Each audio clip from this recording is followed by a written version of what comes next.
yo en realidad soy experto en la sábana santa. De hecho, mi tesis doctoral la he escrito sobre ese tema. Y muchísima gente me decía, bueno, pero ¿y cuándo vas a hacer algo sobre la Virgen? Así que por eso estoy aquí con la tilma del indio Juan Diego. ¿Cómo sabemos estas cosas? Pues lo sabemos a través de los documentos históricos que nos hablan acerca de cómo se llevó a cabo la imagen. Hay un documento muy interesante, es un relato corto que se lo debemos a este señor que estamos viendo aquí venerando la imagen, el padre Juan González. Él era el secretario y el intérprete del primer obispo de México, Fray Juan de Zumárraga, que no sabía hablar náhuatl, que es el idioma que utilizaban los indígenas en el momento de la aparición. Sin embargo, hay un texto muchísimo más importante que además se ha convertido en uno de los elementos clave de la literatura mexicana, el Nicán Mopohuá. Ese texto se lo debemos a Antonio Valeriano, que era un indígena increíblemente culto. No solamente sabía hablar perfectamente castellano, sino que también hablaba latín, se convirtió en gobernador durante muchísimo tiempo y hay documentos que hablan de la valía que tenía este hombre. Él además escuchó en muchas ocasiones de boca del propio Juan Diego el relato, Juan Diego es el vidente, que os voy a contar a continuación. Y concluyó la redacción del Nicán Mopohuá en el año 1548, que fue el momento en el cual fallecieron Fray Juan de Zumárraga y el indio Juan Diego, el vidente de esta aparición.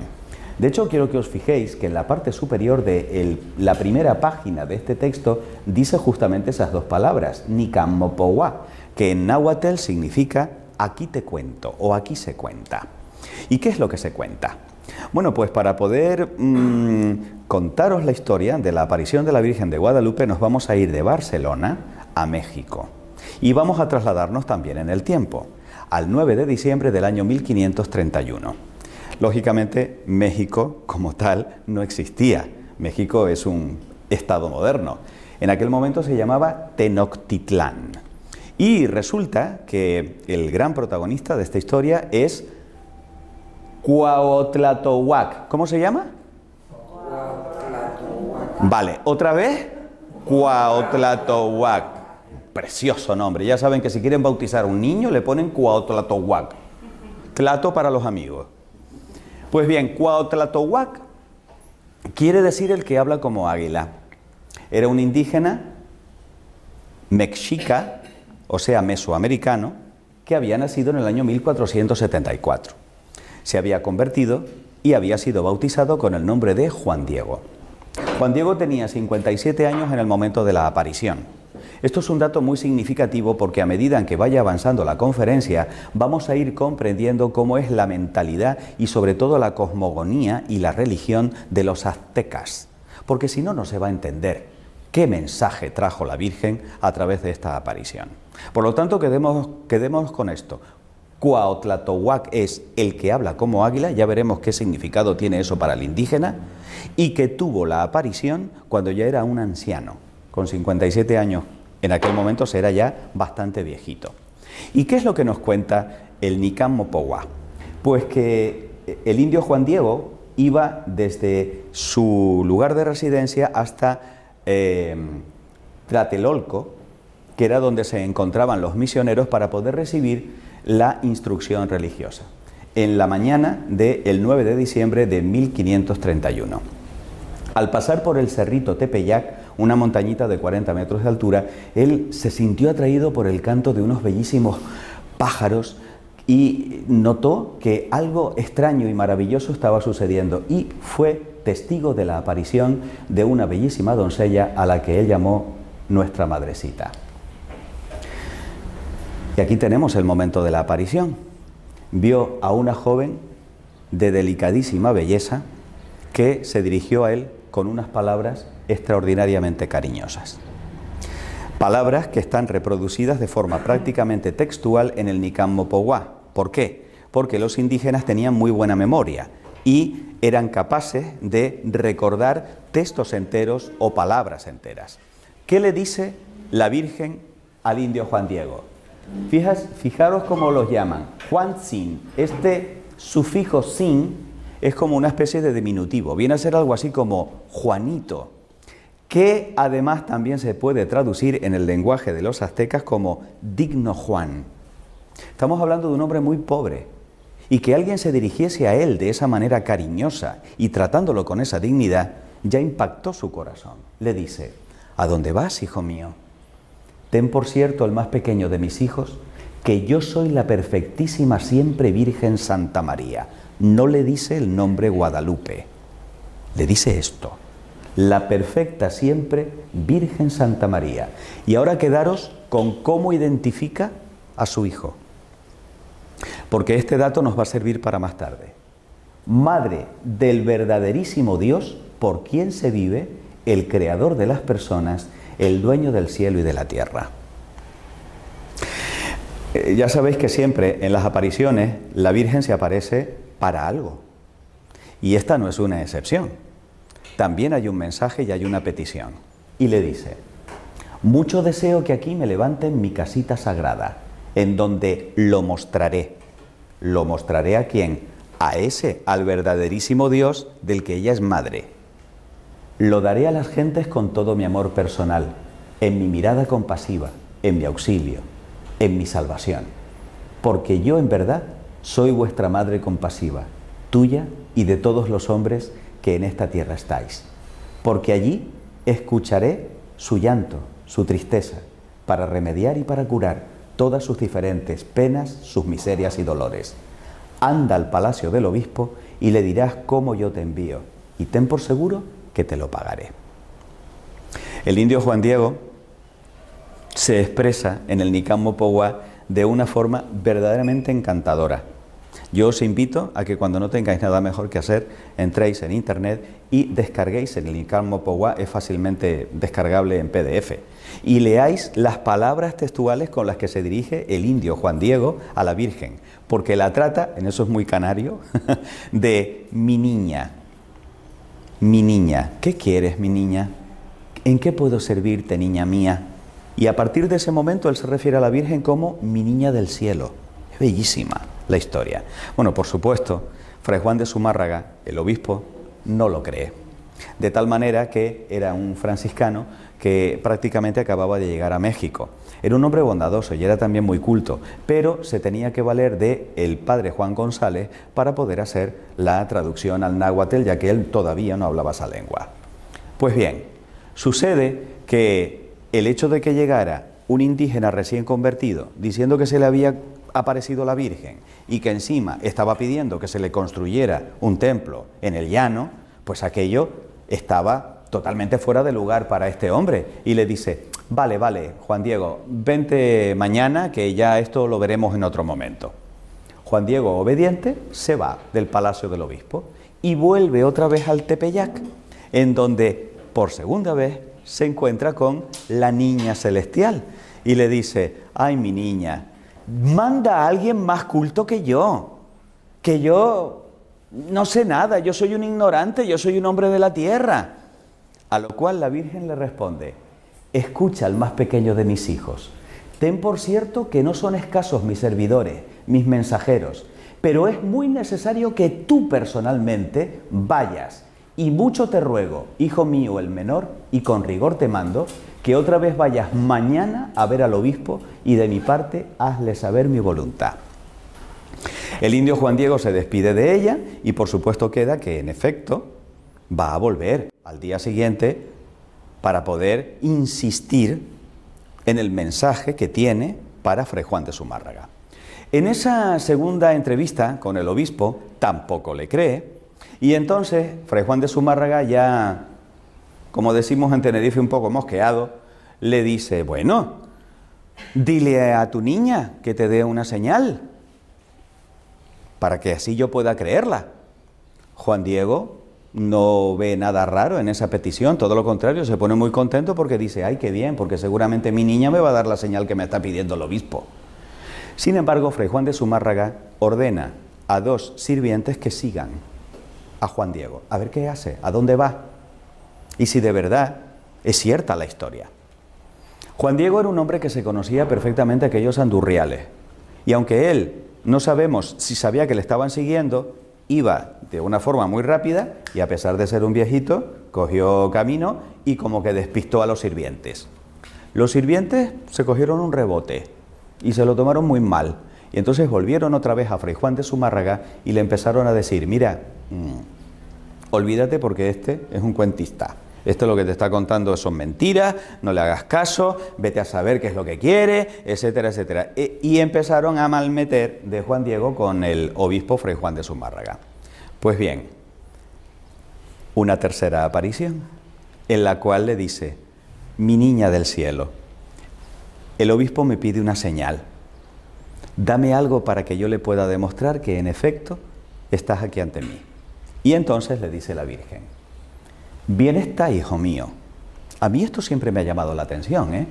La Virgen se somete a la voluntad del obispo. Ojo con esto. A mí me parece de una enorme trascendencia.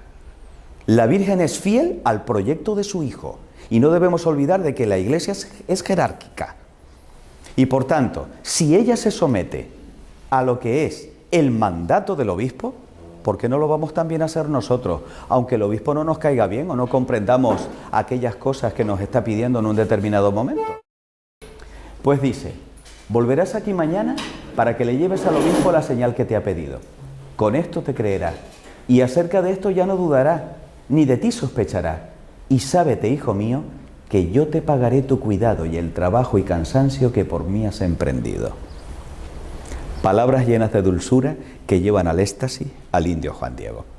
Sin embargo, ya sabéis que cuando el Señor nos manda una misión, el diablo siempre se pone a alborotar, lo cual es una gran señal, porque quiere decir que las cosas están conforme al Evangelio y que eso que el Señor nos ha mandado le va a hacer daño. ¿Y de qué manera intenta desbaratar los planes de la Virgen? Veréis, Juan Diego vivía con Juan Bernardino, que era incluso más viejito que él, era su tío. Le había recogido en su casa y Juan Diego cuidaba de él. Ellos se dedicaban al pastoreo, a la recolección, eran agricultores. Le tenía un gran cariño, en realidad lo trataba como si fuera como un padre. Pues bien, en la mañana del 12 de diciembre, el pobre Juan Bernardino se levanta muy malito, pero tan malito que le dice, hijo mío, yo creo que de hoy no paso y no me gustaría morir sin estar confesado. Anda, hijo, ve a buscar un cura. Él también estaba bautizado, y era un hombre enormemente creyente.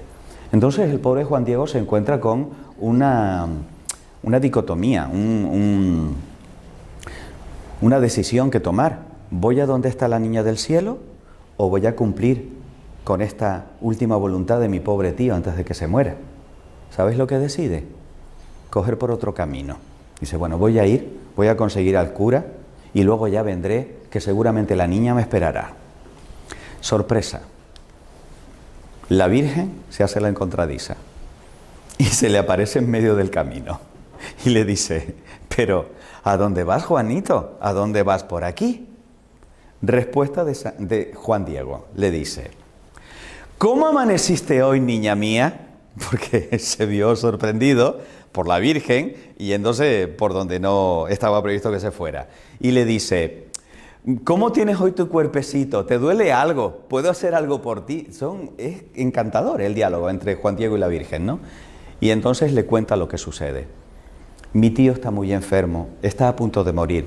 Deja que vaya a tu casita sagrada del Tlatelolco para que traiga a uno de tus sacerdotes, confiese a mi tío, pueda morir en paz y luego haré lo que tú me pidas.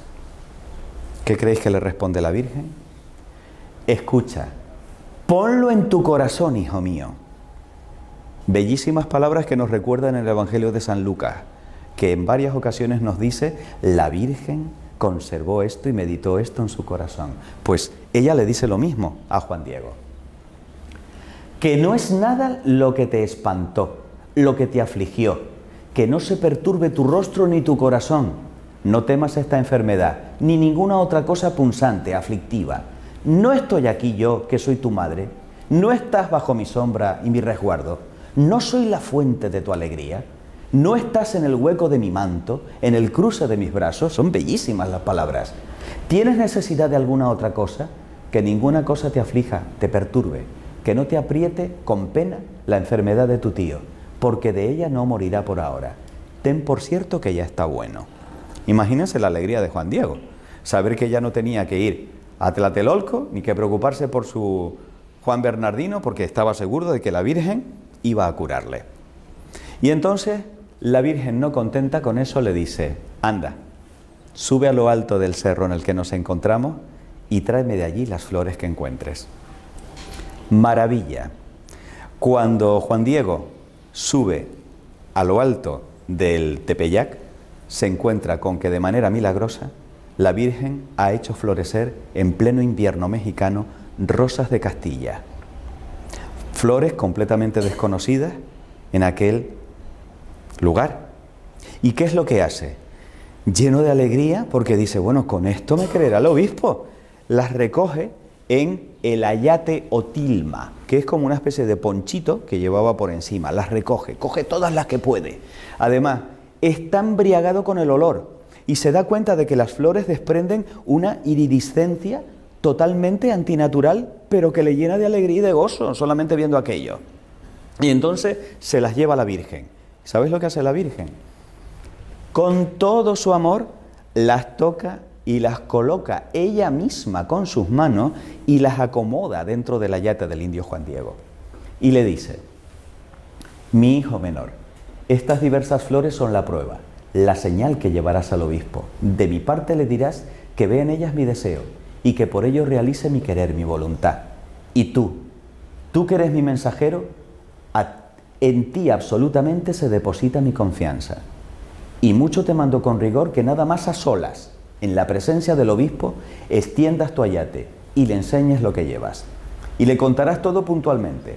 Le dirás que te mandé que subieras a la cumbre del cerrito a cortar flores, y cada cosa que viste y admiraste, para que puedas convencer al gobernante sacerdote, palabras textuales, para que luego ponga lo que está de su parte para que se levante mi templo que te he pedido. El indio Juan Diego sale corriendo.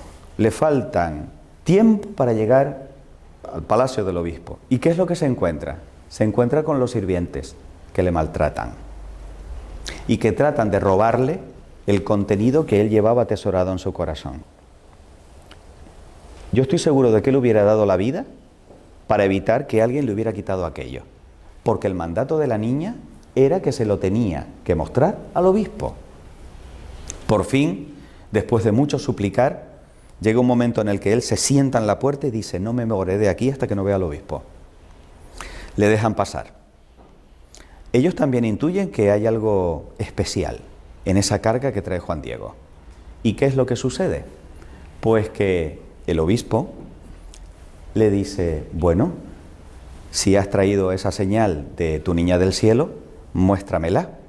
El indio Juan Diego, siguiendo el mandato de la Virgen, le cuenta todo y en ese momento deja caer las rosas a los pies del obispo. De tal manera que no solamente aparecen las rosas, sino que aparece también grabada de manera milagrosa la imagen de la Virgen Santísima en el ayate del indio Juan Diego. Por supuesto, al obispo Fray Juan de Zumárraga no le queda la más absoluta duda de que, en efecto, el relato del indio es auténtico y se convierte en el primero de los que veneran la imagen de la Virgen de Guadalupe en su oratorio privado. Era imposible, cuando se hizo pública aquella noticia, acoger a tanta gente que iba a llegar hasta allí. Y ese es el motivo por el cual en una procesión fue trasladada a la iglesia, para que de esa manera todo el mundo pudiese también venerar la imagen de la Virgen. Estamos en la mañana del 12 de diciembre de 1531. Lo que acabamos de ver, por supuesto, es una recreación con unos actores, pero este es un cuadro que representa a Fray Juan de Zumárraga en el momento en el cual se aparece la Virgen de Guadalupe. Quiero que os quedéis, por favor, con esta cara de Fray Juan de Zumárraga, porque, repito, es otro dato que también nos va a servir más tarde cuando os muestre una cosa a medida en que os vaya explicando todo lo que se sabe sobre la tilma del indio Juan Diego, porque lo maravilloso es que la tilma la tenemos en la actualidad y se ha estudiado científicamente. Y por eso estoy yo aquí, para contaros las maravillas que hay con respecto a esta reliquia maravillosa. Simultáneamente, la Virgen Santísima se aparece a Juan Bernardino y efectivamente le cura de su enfermedad y le revela su nombre. Pero atención, porque aquí entramos en una parte muy importante de la conferencia, que es saber cuál es el verdadero nombre que revela la Virgen Santísima a Juan Bernardino. Para poder comprender esto es imprescindible que por un momento yo abra un paréntesis en la conferencia y os cuente algo sobre la mitología de los aztecas. Tened en cuenta que esto se produce 40 años después del descubrimiento de América por parte de Colón y 10 años después de la conquista de México por parte de Hernán Cortés y sus 500 soldados. O sea, prácticamente Europa acaba de descubrir a esta civilización. Era una gente, pues como cualquier otro pueblo. Se casaban, tenían sus hijos, cultivaban la tierra. Es importante que veáis en esta imagen la manera en la cual las mujeres casadas, desde el momento en el que ya contraían matrimonio, se colocaban el cabello. Porque eso era un signo para el azteca de que esa mujer era de un hombre. Al igual que nosotros hoy llevamos el anillo de casado o de casada, que es un signo de que efectivamente ha habido una consagración matrimonial, pues esa es la manera, el signo que tenían las aztecas de diferenciarse de las que estaban solteras todavía. Es decir, cuando un hombre veía a una mujer desconocida en la calle, si llevaba el cabello recogido así, ya sabía que era una mujer casada, no hacía falta que le dijera nada más. Los aztecas dominaban a las 300 tribus que en aquel momento estaban en esa zona, de tal manera que asombró a los castellanos la extraordinaria arquitectura, las infraestructuras que ellos habían construido. En ese punto eran increíblemente avanzados y también lo eran en la observación del cosmos. Eran unos astrónomos extraordinarios, porque en ello les iba la supervivencia. Es decir, ellos adoraban a los astros del cielo, pero porque pensaban que eran quienes les daba la vida y tenían que estar pendientes de los solsticios, de las estaciones, de los eclipses, etcétera, etcétera, porque veían signos también en las estrellas, en los cuerpos celestes. En eso eran extraordinarios. Sin embargo, hay un punto realmente terrible en la cultura de los aztecas en este momento, y era su religión, porque desafortunadamente era una religión sangrienta. Aquí tenéis al espantoso Huitzilopochtli. Huitzilopochtli era el dios de la guerra, que como podéis comprobar era caníbal. Es más, ellos estaban convencidos de que para que volviera a salir el sol al día siguiente había que alimentar a Huitzilopochtli para que se comiera las entrañas de las víctimas en vez de comerse al sol. Es decir, para ellos era un ritual sagrado el llevar a cabo los sacrificios humanos horribles que sobrecogieron a Hernán Cortés y a los soldados cuando descubrieron todo esto. Es más, en un determinado templo había un ídolo en honor a Huitzilopochtli con la boca abierta y cuentan los cronistas que se escuchaba una voz demoníaca a través de aquel ídolo que pedía víctimas y que tenía una sed de sangre insaciable. De tal manera que en la crónica de Hernán Cortés y sus 500 soldados en 1519 se dice que el propio Hernán Cortés con un martillo destruyó aquel ídolo horrorizado con lo que estaba viendo. Pero tengan en cuenta que cuando ellos iban a la guerra no mataban, cosechaban, capturaban a las pobres víctimas y luego esas eran las que servían de sacrificio para Huitzilopochtli y compañía. De tal forma que la ofrenda de sangre garantizaba la pervivencia del mundo. Era tal el sangrerío que se vivía allí que vivían aterrados, porque en cualquier momento el cuchillo de pedernal podía caer sobre ellos o sobre sus hijos. Fijaros que Andrés de Tapia y Gonzalo de Umbría contaron 136.000 cadáveres humanas en uno solo de aquellos templos. Y se calcula que eran 100.000 víctimas cada año ofrecidas a Huitzilopochtli. Pero si os aterra Huitzilopochtli, agarraos ahora con la madre de Huitzilopochtli. Porque es esta abominación que tenéis aquí, Coatlicue. 2 serpientes que le salían de la cabeza, otras tantas de las manos, las garras que le salían de los pies. Coatlicue es la que tiene la falda de la serpiente, absolutamente satánica. Es más, sacrificaban a las madres embarazadas, les sacaban los fetitos, desecaban las cabezas cortadas de los fetitos y con los cráneos adornaban a la Coatlicue, le ponían los collarcitos a la Coatlicue. ¿Sabéis dónde tenía el templo Coatlicue? En el monte Tepeyac, justamente donde escoge la Virgen aparecerse. ¿Y sabéis cuál es el nombre que le revela la Virgen Santísima a Juan Bernardino? Ella es la Virgen Tecuatlazupe, la que aplasta a la serpiente. Yo no sé a ti, a mí esto me parece de una belleza indescriptible y de una sutileza de la Virgen alucinante. ¿Qué es lo que pasa? Que cuando le comunica el nombre Tecuatlazupe a los castellanos, ellos que todavía no entendían bien el náhuatl, ¿qué es lo que entienden? Tecuatlazupe de Guadalupe, la nuestra, la castellana, la que tenemos en Cáceres, pero ya me dirás tú qué tiene que ver la Virgen de Guadalupe con la que se conserva en Cáceres. Absolutamente nada. Es decir, la Virgen de Guadalupe es una errónea comprensión del nombre extraordinariamente significativo que revela la Virgen, porque es la que aplasta a la Coatlicue, a la serpiente sanguinaria madre de Huitzilopochtli. Pues bien, ¿cómo continúa la historia? Aquí llega el momento en que os tengo que hablar de Ometeotl. ¿De quién?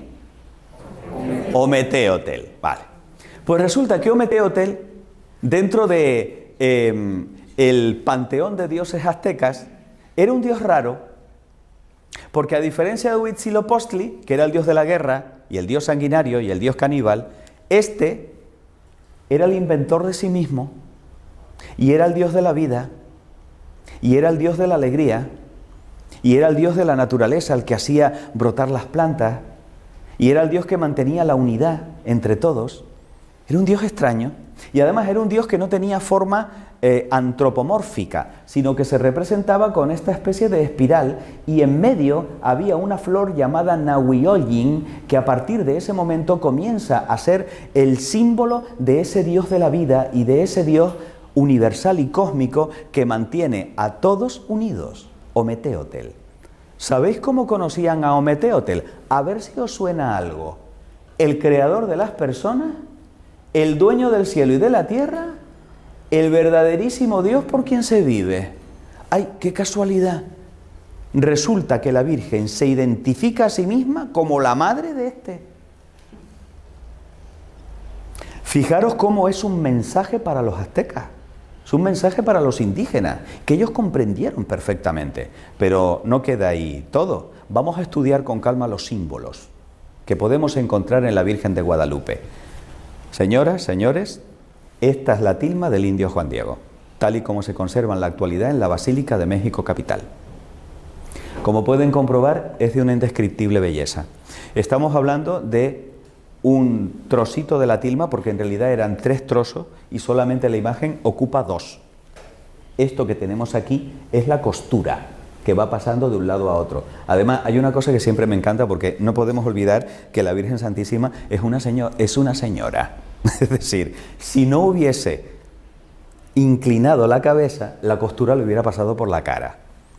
Y eso a una señora como que no.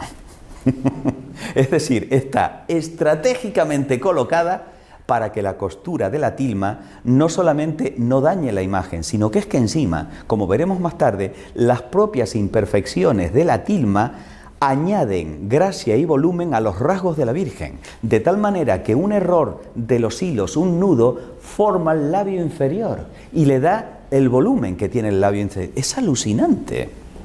¿Qué es lo que encontramos en la tilma del indio Juan Diego? Bien, la tilma nos muestra una imagen de la Virgen que mide 1,43. O sea, no llega al 1,5 metros. Pero tiene proporción áurea. No sé si habéis oído de esto. Los artistas, los pintores, los escultores están buscando la perfección de la belleza. Y resulta que han descubierto que hay como una proporción en todo lo que nos resulta bello a los seres humanos, que es justamente esa, la proporción áurea, perseguida ya desde el tiempo de los griegos en todas sus esculturas y pinturas. Pues muy bien, esta tiene esa proporción y ha sido estudiada desde ese punto de vista. Pero no solo eso, es que se ve en el revés de la tela. Eso quiere decir que de alguna manera los pigmentos están impregnando y atravesando la tela entera. Pero cuidado, porque el lienzo, es decir, la tilma, no estaba preparada. No tenía ningún tipo de apresto, ni ningún material, ninguna textura para poder evitar que esas imperfecciones dañaran lo que se iba a reflejar allí. A ningún pintor se le hubiera ocurrido trabajar con un trozo de tela que no estuviera previamente preparado. Pero es que además esto no es pintura, porque no hay huella de pincel. Es como si de alguna manera la imagen estuviera fotocopiada, serigrafiada encima de la tela, lo cual no tiene explicación, porque esto no se puede hacer por mano humana, porque si no, no tendría estas características. Y aquí se parece un poco la imagen de la Virgen de Guadalupe con lo que nos encontramos en la Sábana Santa. Son imágenes imposibles, imágenes que no se pueden reproducir con la tecnología contemporánea, pero son imágenes que requieren una explicación por parte de la ciencia, porque están ahí.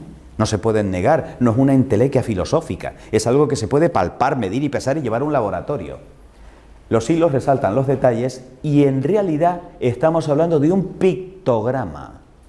Los aztecas no escribían con letras, sino que utilizaban imágenes, algo así como los egipcios y los jeroglíficos, pictogramas, es decir, dibujos que representan cosas. Vamos a ver qué es lo que representa detalladamente la imagen de la Virgen de Guadalupe. Por lo pronto lleva el pelo suelto. ¿Qué quiere decir eso? No está casada, es virgen. Esta muchacha es virgen. Indiscutiblemente, cuando el indígena ve el pelo, dice, esta no está casada. No solo eso, sino que además lleva un broche de jade con la cruz dibujada. Daros cuenta de que el jade era una piedra semipreciosa que ellos pulían para hacer los espejos y la consideraban divina. ¿Por qué? Porque les mostraba la imagen, a ellos mismos, su imagen, la veían reflejada en el jade.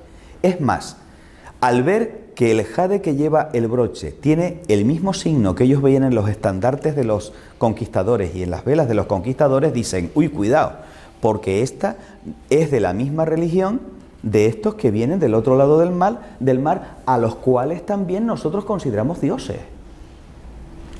Porque sabéis el tema de Hernán Cortés, ¿no? Ellos pensaban que eran dioses también, porque no los habían visto nunca con casco y con barba, que era justamente como representaban algunos de sus dioses. Por lo tanto, no tuvieron duda de que aquellos eran superpoderosos. Cuidado con esto porque a veces se interpreta mal.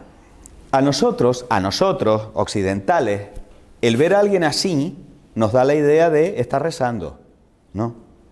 Para un azteca, el colocar la mano así significa, te traigo un regalo, tengo un obsequio para ti. Este es el signo de regalo para los aztecas. Con lo cual, ellos comprenden, esta nos trae un regalo, vamos a ver qué regalo nos trae. El ceñidor, indiscutiblemente, significa que esta muchacha, que es virgen, está embarazada. Y ya les va sonando eso que le contaban los misioneros, de que la madre de Jesús, a pesar de ser virgen, tuvo a Jesús. Se cuentan 46 estrellas en todo su manto. Esto es tan impresionante que merecerá la última parte de la conferencia. Dentro de un rato os hablaré de las estrellas. Pero tened en cuenta que, además, los rayos del sol salen detrás. Lo que quiere decir que si esta se tapa con las estrellas, tapa al sol y está encima de la luna, esta es infinitamente más poderosa que nuestros dioses, porque nuestros dioses están a su servicio. El cosmos entero le sirven a ella de lugar en donde colocarse, de manto y de embellecedor con los rayos del sol. Aquí aparece, y aquí, hasta 7 veces la flor Nahuioyin, que era la flor con la que representar a Ometeotl. Por lo tanto, si en la túnica aparece representada la flor Nahuioyin, quiere decir que el regalo que nos trae esta es a Ometeotl. Indiscutible. Daros cuenta de que todos estos detalles se le escapaban a los castellanos, pero ellos, con un solo vistazo, captaban perfectamente el mensaje que traía la Virgen. No solo eso, daros cuenta de que ella tiene la rodillita levantada y ese es el motivo por el cual se ve la zapatilla. Pero el que tenga la rodilla levantada, ¿qué quiere decir? Pues que está danzando. ¿Cómo adoran los indígenas? Bailando. ¿Y esta qué está haciendo? Está danzando. Que solamente bailaban ni siquiera en la fiesta, sino en el momento de la adoración. Por lo tanto, esta está adorando al Ometeotl que nos trae de regalo. Es decir, el Ometeotl es más poderoso que ella, porque ella lo está adorando. El color de la túnica es un color verde azulado, pero curiosamente era el color de la capa de Moctezuma, el emperador. Por lo tanto, el emperador era el único que tenía la autorización, la autoridad para poder vestir ese color. Era el color de los emperadores. Por lo tanto, si ésta se viste de ese color es porque es una emperatriz. No solo eso, sino que además nos encontramos con que está sobre la luna, como ya os he dicho. ¿Sabéis lo que significa México? El ombligo de la luna. Por lo tanto, ella viene a posarse sobre nuestra tierra. Ella viene también a bendecir el ombligo de la luna, México. Y por último, el angelito. Quiero que os fijéis que el angelito tiene cara de anciano y que además va vestido con la camisa que llevaban los convertidos, los indígenas convertidos.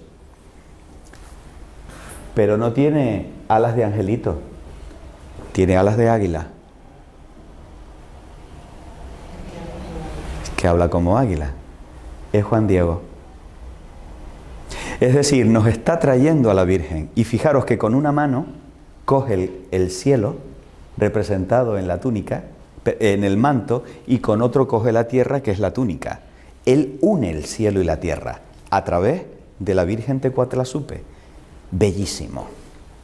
Bueno, pues una vez analizados los símbolos de la Virgen de Guadalupe, vamos a seguir profundizando en lo que es la teología aztecas. Tened en cuenta que para ellos había dos elementos absolutamente clave, que era el templo y las flores. ¿Por qué el templo? El templo tenía forma de montaña, pero esto es una constante en prácticamente todas las culturas. Las pirámides también tienen forma de montaña. ¿Por qué? Leed la Biblia. Incluso Jesús, todos los hombres de la Biblia suben y bajan de las montañas. Las montañas es el lugar privilegiado de encuentro con Dios. Claro, evidentemente, aquí vemos que es una montaña ensangrentada.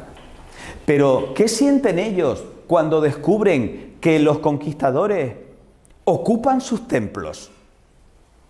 Que aquella civilización está herida de muerte y que o cambia o desaparece. Eso es lo que ellos interpretan cuando ven el templo profanado, entre comillas, por los conquistadores.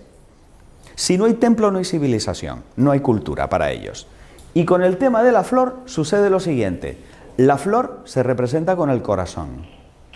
Y nosotros utilizamos las flores pues como un gesto de cariño o como un adorno. Para ellos es muchísimo más, porque la flor es el símbolo de la verdad. De tal manera que cuando yo envío un mensaje a otro con una flor, quiere decir, ponle el cuño que esto es verdad. Si yo le voy a declarar la guerra a otra tribu, yo le mando flores, no os lo perdáis. O sea, es decir, mira, te voy a hacer la guerra, pero que no estoy bromeando, que te estoy mandando flores, que es verdad. Ese es el sentido que tiene de que de todos los símbolos habidos y por haber, la Virgen haya escogido flores para poder demostrarle a Fray Juan de Zumárraga que el mensaje era verdad. Que llevara flores un indígena quiere decir, no te estoy mintiendo, confía en mí, esto es cierto. ¿Veis qué bonito? Por eso la flor, y el símbolo más importante es la flor Nahuioyin, porque es la que les da la clave de que aquel es Ometeotl. Eso es interesante, que vayamos también sabiendo un poco acerca de qué es lo que sucede con los símbolos para los aztecas y que los vayamos comprendiendo. Aquí empiezan las cosas raras y maravillosas de la tilma. Si yo cojo la imagen de la Virgen de Guadalupe y la coloco sobre un mapa de México, haciendo coincidir las flores Nahui-Oyin con las montañas y volcanes que en la realidad están en el mapa de México, coinciden perfectamente. Pero claro, esto solamente lo podemos comprobar viendo el mapa desde el espacio. Díganme quién colocó las flores en un mapa que solamente se puede ver desde el espacio en 1531.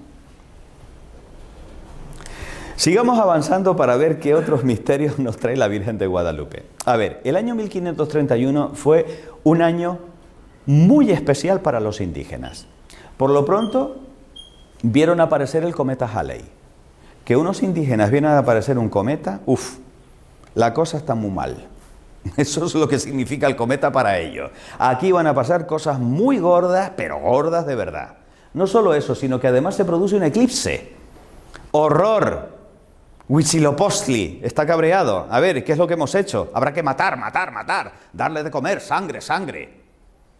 No solo eso, sino que además el 12 de diciembre de 1531 era el solsticio de invierno. Y cuidado, porque aquí hubo un desfase, porque en realidad, según el calendario gregoriano, tendría que haberse producido el 22 de diciembre, no el día 12, pero es que en 1531 no estaba el calendario gregoriano, estaba el juliano. Y el calendario juliano es el 12 de diciembre, el día que escoge la Virgen para quedarse grabada en la tilma. El solsticio de invierno, ¿qué significa? Acaba la oscuridad y empieza la luz. Se acaba un periodo de oscuridad y ahora vamos a empezar con este sol que renace, con estos días que a partir de ahora van a empezar a ser más largos, a vivir de una manera diferente. Se produce un terremoto, tela. Eso significa que los pilares de la tierra se están conmoviendo. Se destruyen los templos y llega una epidemia de viruela para la cual los indígenas no tenían protección natural, no tenían los anticuerpos de la viruela y los empieza a matar. Y ellos dicen, vamos a ver, nos cargamos a 100.000 personas al año, alimentamos a Huitzilopochtli con toda la sangre que nos pide, y resulta que ahora que no tenemos templo, que ya no hacemos sacrificios, el sol sigue saliendo, después del eclipse vuelve otra vez a haber luz, una de dos, o nuestros dioses eran mentiras, o nosotros no hemos hecho la adoración correcta. ¿Veis lo que significa todo lo que pasó justamente en ese año? Pues bien, todo esto llevó, amigos y amigas, a que en la siguiente década 9 millones de indígenas se convirtieran al cristianismo. Los misioneros no daban abasto a hacer bautizos. ¿Por qué? Porque estaban abandonando una religión de muerte y de oscuridad para abrazar una religión de amor y de vida y de luz, que era la que traía la Tecuatlazupe. Por lo tanto, toda esa leyenda negra que hay sobre lo de la conquista y que se obligaba bajo pena de muerte a los indígenas y no sé cuánto, cuidadito, que hay que analizar bien los datos y que por suerte ahí tenemos la historia y los documentos históricos. Pues bien, el Papa Benedicto XIV recibió inmediatamente, aparte de que se difundió toda la historia de la Virgen de Guadalupe por el cristianismo entero, una copia de la tilma del indio Juan Diego, y la Virgen terminó coronada como emperatriz de América. Hoy en día, este es el actual templo en México capital en el que se conserva la tilma del indio Juan Diego. Es el séptimo de los templos. Fue consagrado el 11 de febrero de 1976, Día de la Virgen de Lourdes. Y no solo eso, sino que tiene 10.000 personas de aforo. Fijaros además que tiene la forma como de la capa de la Virgen, ¿no? O sea, entramos bajo el amparo de la Virgen, debajo de su manto, debajo del manto de la Virgen. Es indiscutible que la cultura mexicana se ha fraguado en torno a la Virgen de Guadalupe. La Virgen de Guadalupe es omnipresente en todo México, de tal manera que tengo una amiga mexicana que me dice algo que ya yo había oído en boca de otros mexicanos, y es: ay, es que Andrés, nosotros puede que no seamos católicos, pero todos seamos guadalupanos. Es decir, la Virgen de Guadalupe es el amor de los mexicanos. Y eso sí, a lo mejor le dan cachetadas a la iglesia, pero a la Virgen de Guadalupe no se la toque. La Virgen de Guadalupe es una cosa especial. Nuestro bien amado Papa Francisco le tiene una devoción muy especial a la Virgen de Guadalupe. ¿Pero por qué? Porque resulta que hay un dato del Papa Francisco que desafortunadamente, desde mi punto de vista, ha sido silenciado de manera sistemática por los medios de comunicación. Y es que el Papa Francisco, ahí donde lo ves, es un científico. Está licenciado en ciencias químicas. ¿A que esto no lo sabían todos? O sea, por primera vez en 21 siglos, un científico se sienta en el trono de San Pedro, lo cual yo creo que es maravilloso para la Iglesia, puesto que es un hombre capaz de distinguir los hechos de las opiniones. Es decir, él comprende la naturaleza extraordinaria de la imagen reflejada en la tilma, como veremos a continuación, que no tiene una explicación racional, y por tanto, él, cada vez que tiene oportunidad, habla de la Virgen de Guadalupe y, por supuesto, se encomienda a la Virgen de Guadalupe. ¿Cuál es el siguiente paso para seguir profundizando? Vamos a analizar la tilma, porque da la sensación de que la tilma es indestructible. ¿Por qué digo esto? Cuando hablamos de la tilma, fijaros en esta imagen, es como esa especie de mantita con la que se cubrían los indígenas antiguos. Está hecha de ixtle, que es un tipo de agave. Es un tejido muy burdo, muy vasto. Pues bien, la tilma mide 104 por 170 centímetros, pero los tejidos de esta planta, una vez manufacturados, que más han resistido, no han durado más de 20 años. Y les estoy hablando de un tejido que de manera absolutamente antinatural ha pervivido 480 años sin que haya una explicación de cómo es posible que no se pudra. Porque además, 116 años estuvo sin protección. ¿Sabes lo que significa eso? Tú pon una tela y pon nada más que un año debajo de la tela, 10 velas todos los días. A ver qué le pasa a la tela. Imagínate 116 años de velas, de rosarios pasados, de pañuelos, de medallas, de que si a alguno le dolía el cuello, se rozaba también con la tilma para que se le quitara, porque era la medicina, era el gran remedio para todo. 116 años, maravilla, repele el polvo, repele a los insectos, no hay ni un solo huevo de mosca, no hay la más mínima suciedad en la tilma. ¿Cómo es esto posible? No tiene explicación. Ya de por sí llama la atención, pero por si eso fuera poco, date cuenta de que el Tepeyac se encuentra junto al lago Texcoco, que es un lago con una salinidad tan potente que en 80 años termina deshaciendo el hierro. ¿Cómo es posible que no le haya afectado a la tilma? ¿Y qué pasa si a la tilma le echamos un bote de ácido? Pero es que eso sucedió en el año 1795, dejaron caer encima, quiero pensar que de manera accidental, y ahí tenemos el documento del accidente que lo confirma, un bote de ácido nítrico. Esta es la mancha. Hubiera sido suficiente como para destrozar todo el lienzo. Si alguna vez tienes un botito de ácido nítrico, no metas el dedo, por si acaso. ¿Y qué es lo que pasa con la mancha del ácido nítrico? Que a medida que va pasando el tiempo se va desapareciendo la mancha, no el tejido. ¿Cómo es esto posible?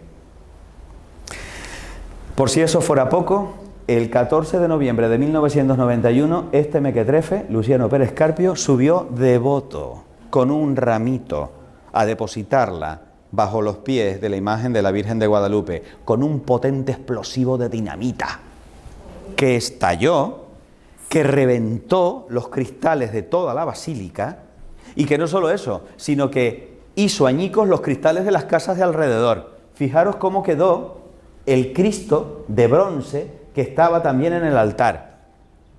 Suficiente para destruir con creces la tilma.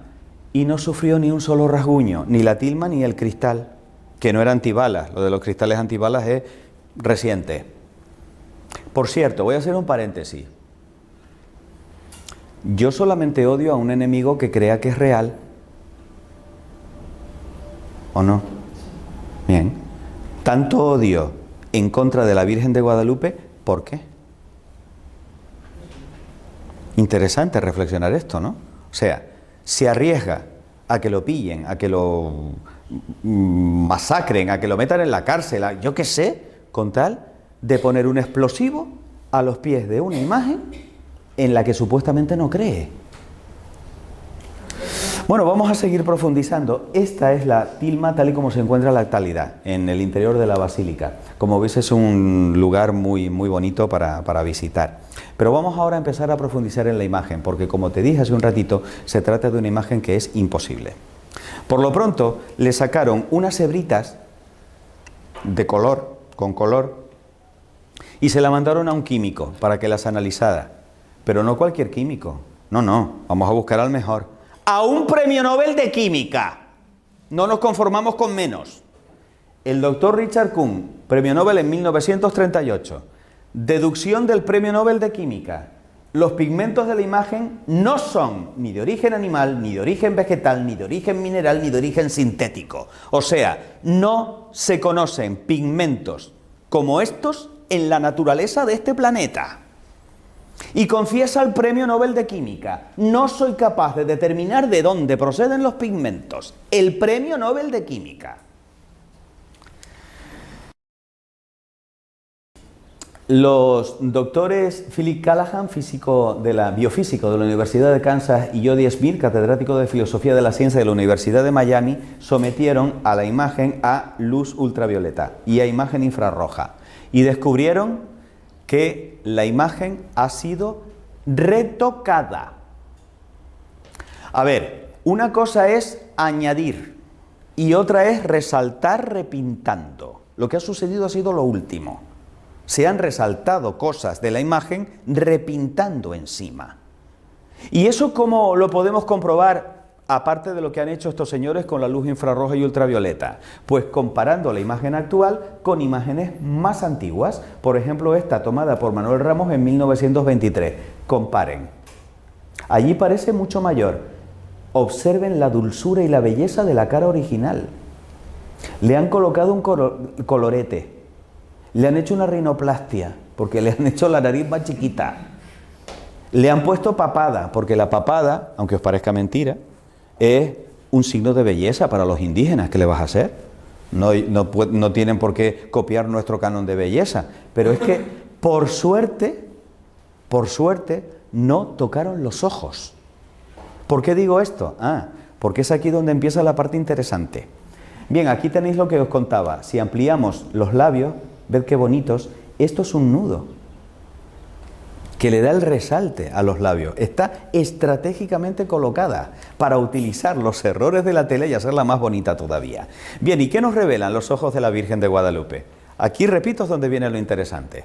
Porque resulta que tenemos la opinión, por ejemplo, de un oftalmólogo, el doctor Graue, pero que no es cualquier oftalmólogo, es el rector de la Universidad Autónoma de México, una autoridad en su materia, y que resulta que analiza los ojos de la Virgen de Guadalupe con un oftalmoscopio moderno y descubre que los ojos de la Virgen de Guadalupe reflejan la luz exactamente igual a como lo haría un ojo humano vivo, lo cual es imposible en una pintura hecha con mano humana. No tiene sentido que esto suceda. Y dice el médico: examiné los ojos con un oftalmoscopio de alta potencia y pude apreciar en ellos profundidad de ojo como al estar viendo una córnea humana viva. Y cuenta la siguiente anécdota, que estaba tan fascinado con lo que estaba viendo, y teniendo en cuenta que la Virgen está mirando un poquito hacia abajo, que sin darse cuenta de que estaba hablando con una imagen que está en un lienzo, le dijo: mire un poquito para arriba. Y luego se quedó diciendo: ¿qué estoy haciendo? No es el único que lo ha examinado. Desde 1950 ha habido una veintena de oftalmólogos que han confirmado sus observaciones. ¿Qué es lo que sucede en los ojos de la Virgen de Guadalupe? Aquí me he de detener un ratito y voy a emplear la foto de este muchacho. Se le toma la foto, pero es que en el ojo, en los ojos del chico, están reflejadas las personas que él estaba mirando, porque los ojos son como si fueran espejos. Espejos que reflejan la imagen de lo que está viendo. Es más, si yo cojo una de las caras de uno de los amigos del chico retratado, lo puedo ampliar de tal manera que yo puedo identificar que este es Pedro, de todos los que está allí. ¿Me siguen, no? Vale. ¿Qué es lo que se descubre en los ojos de la Virgen? Alfonso Marcué, fotógrafo en 1929, descubre el rostro de un hombre con barba. Se ve perfectamente los ojos, la nariz, la boca y además tiene la mano así. Se está cogiendo el mentón. Reflejado en una córnea de 8 milímetros. Pero no solo eso. Bueno, aquí tenéis otro fotógrafo más tarde, en 1951, Carlos Salinas, que confirma las observaciones. Aquí lo veis un poquito estilizado por un pintor, para que lo comparéis y os deis cuenta de la semejanza. No solo eso. La pregunta es, bueno, ¿esto será una pareidolia? ¿Qué es eso de una pareidolia? El cerebro humano crea imágenes y compone imágenes. Es lo que nos pasa, por ejemplo, cuando vemos formas en las nubes. Yo aquí veo una carita sonriente, y aquí veo una carita asustada, y aquí veo otra carita sonriente, y aquí una carita como diciendo hola, y esta como diciendo brr. Pero vemos que no es una cara, es una lavadora de la que está saliendo una tela. Es decir, ¿cabe la posibilidad de que lo que se ve en los ojos de la Virgen de Guadalupe sea una pareidolia? Sí, cabe esa posibilidad, a no ser de que las imágenes se vean en los dos ojos. Y a no ser de que aparezcan reflejadas en los dos ojos siguiendo la proporción de la distancia. Porque en este momento os esté reflejando en mis ojos. Pero si yo me pongo así, como está la Virgen de Guadalupe, en este ojo se verán un poquito más grandes vuestras imágenes que en este. Porque este está un poco más lejos de vosotros. ¿Me estoy explicando? Eso se llama la ley de Sanson-Purkinje. Y está perfectamente estudiado en oftalmoscopía. Pues sorprendeos, porque el doctor Rafael Torija, oftalmólogo, deduce que las imágenes aparecen reflejadas en ambos ojos y que respetan perfectamente las proporciones ópticas de Sanson-Purkinje. No es una pareidolia, son imágenes reales. Pero aquí es donde definitivamente tiran la toalla los incrédulos. Doctor José Aste Tonsman, ingeniero especialista de computación de la Universidad de Cornell, profesor de investigación operativa en la Universidad Iberoamericana de México. Descubre no una ni dos, 13 figuras en los ojos, diminutas, casi microscópicas. Para poder hacer eso, necesitó elaborar con un ordenador cuadrículas de 1 milímetro cuadrado en las córneas. 1600 cuadrículas de 15 por 15 micrones. Usando un microdensitómetro de precisión, las amplió 2500 veces y capta 200 tonos de gris frente a los 30 tonos que es capaz de captar el ojo humano. 13 figuras en unos ojos de 8 milímetros. Entre ellas, la de Fray Juan de Zumárraga. ¿Os acordáis del cuadro? Es el mismo cráneo. La de Fray Juan González, el intérprete que estaba a su lado. La del propio indio Juan Diego, que lo vemos aquí, con un gorro, desplegando la tilma, y uno dice, bueno, pero ¿cómo es posible que el indio Juan Diego llevara el gorro puesto delante del obispo? Dices, claro, es que tenía las manos cargadas, no se lo podía quitar. Un indígena sentado, con el pie levantado, se ve incluso hasta las argollas y la coleta que tiene. Todo esto lo podéis ver con precisión con las imágenes que están publicadas en el libro del doctor Tonsman. El ojo derecho y el ojo izquierdo. Veis que son las mismas figuras, pero respetando las leyes de Sanson-Purkinje. Y un grupo familiar para completar las 13 figuras. Es alucinante. ¿Cómo es posible que esto lo haya hecho un artista? Cuando estamos hablando de que para ver esto necesito un ordenador de la era espacial, porque si no, no lo veo. Hipótesis, Pero bueno, ¿cómo es posible que aparezca el indio Juan Diego con la tilma extendida si la Virgen lo estaba viendo? El doctor Tosman dice, sí, es que en el momento en el que se extiende la tilma, la Virgen estaba invisible delante de aquel grupo de personas y un instante después proyecta su imagen en la tilma. Y la proyecta reflejando lo que ella está viendo un momento antes. Esa es la hipótesis. Esta sería la situación que tendría la imagen dentro del grupo de personas que aparecen también reflejados en sus ojos. ¿Y qué pasa con las estrellas? Bueno, pues a mí particularmente, que durante 4 años trabajé en el Instituto de Astrofísica de Canarias, esto ha sido una de las cosas que más me han tocado el corazón. Las estrellas reflejan la posición exacta de las constelaciones del norte y del sur, visibles el 12 de diciembre de 1531, solsticio de invierno. No están puestas al azar, aunque parece que sí. Tienen un porqué y un para qué esas estrellas. Porque hay un mensaje para los indígenas, pero también hay un mensaje para nosotros, y lo hemos descubierto recientemente. Porque cuando yo hago coincidir las estrellas, no coinciden, a no ser que yo les dé la vuelta. Y si les doy la vuelta a las estrellas, resulta que con las estrellas que se ven yo puedo completar las constelaciones y colocar las estrellas que no se ven. Es decir, a la derecha está el hemisferio norte, a la izquierda está el hemisferio sur. ¿Y qué constelaciones se pueden ver? Pues como podéis ver aquí, esto es un estudio de los doctores Cantó y García de León, astrofísicos. Se pueden observar constelaciones como por ejemplo Ofiuco, en la zona de la capucha, Libra, ya bajando por el brazo, Escorpión, del cual solamente vemos unas cuantas estrellas, Lupus o lobo, que aparece en esta zona del costado, Sagitario, también aparece aquí, la Cruz del Sur se ve perfectamente en la parte inferior, Sirio, perdida en uno de los pliegues, el boyero en el otro lado, en su hombro derecho,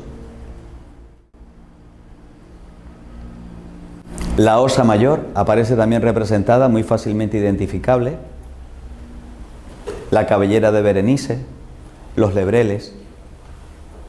O sea, como veis, estamos hablando de algo que realmente sobrecoge. Pero estamos hablando además, cuidado, de una imagen, vamos a dar a la anterior, una imagen especial porque es una imagen especular anamórfica de las constelaciones vistas desde el espacio. Desde la Tierra no se ven así. Una imagen especular porque refleja, como si fuera un espejo.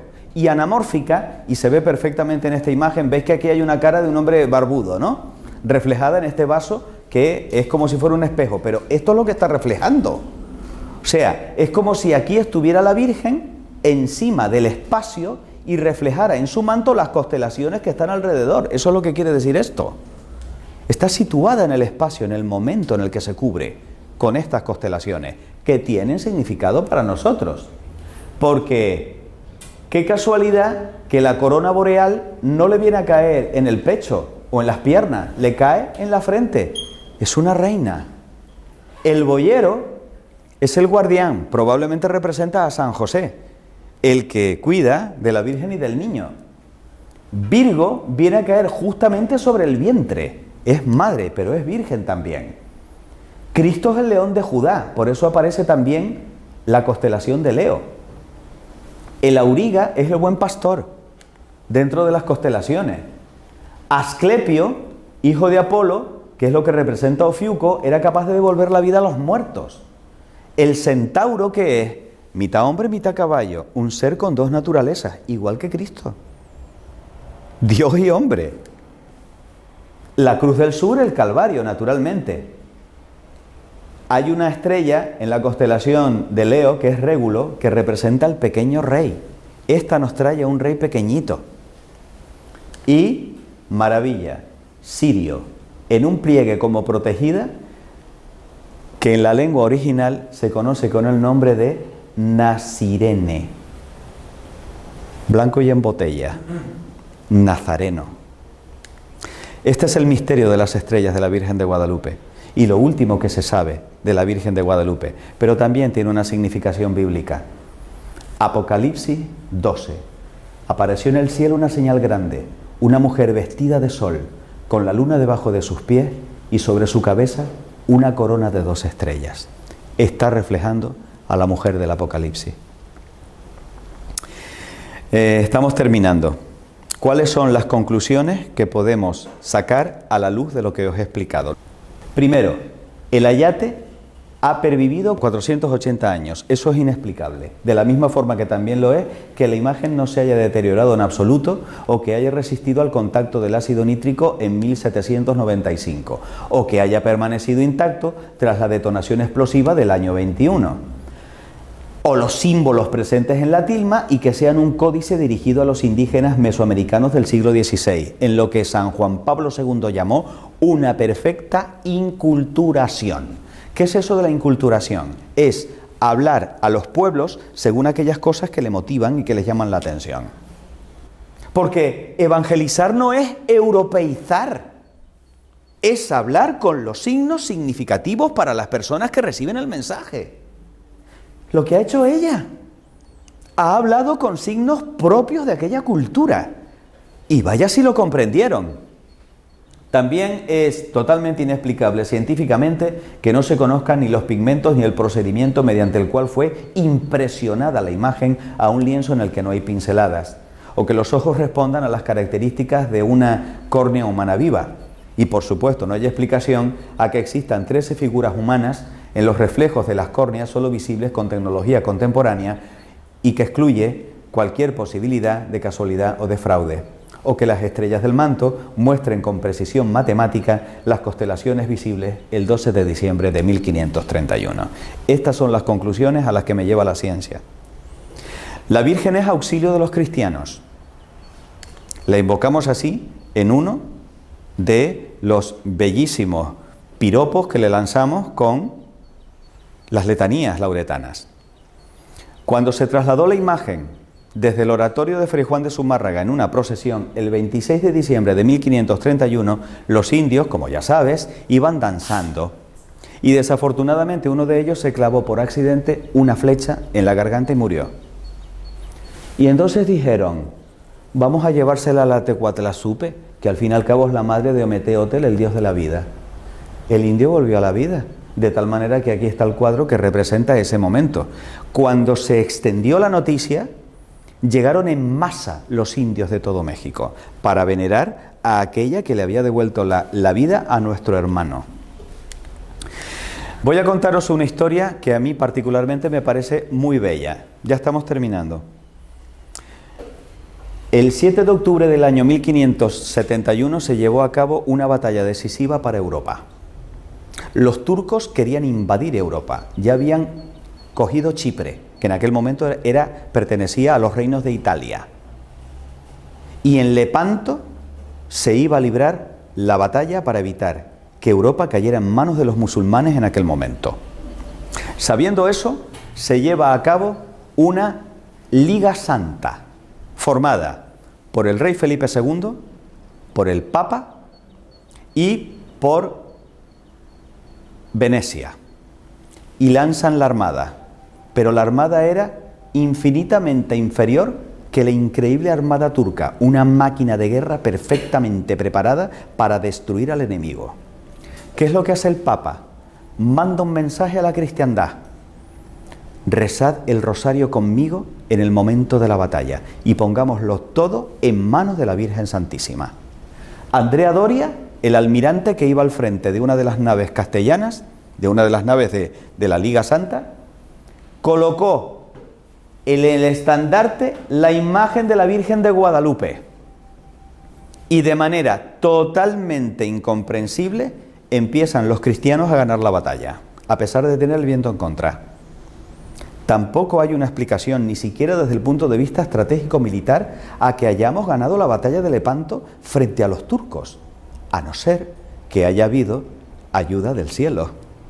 De tal manera que, para confirmar que efectivamente ahí estaba sucediendo algo más que una batalla militar, el Santo Padre San Pío V tuvo una visión en el Vaticano, a muchos kilómetros de distancia de la batalla, de que se había ganado la guerra de Lepanto.